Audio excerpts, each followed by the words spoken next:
বুয়েট ১৫ থেকে ১৬ পরীক্ষায় আসা সুন্দর একটা সমস্যা। ধরো একটি এম ভরের বস্তু আছে। বস্তুটিকে কেটে দুই ভাগে ভাগ করা হলো এবং নতুন বস্তুদ্বয়ের ভর হল ছোট এম ও বড় এম মাইনাস ছোট এম। প্রশ্নটি হল এম বাই এম এর অনুপাত কত হলে মহাকর্ষ বল সর্বোচ্চ হবে। সমস্যাটি সমাধানের জন্য প্রথমেই ধরে নেই বস্তু দুইটির দূরত্ব আর।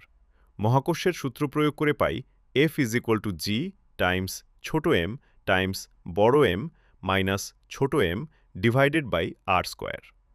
এখানে কেবলমাত্র ছোট এম টাইমস বড় এম মাইনাস ছোট এম এর সর্বোচ্চ মান বের করতে পারলেই উত্তর পেয়ে যাব। তাহলে চলো অন্তরীকরণ করে দেখি।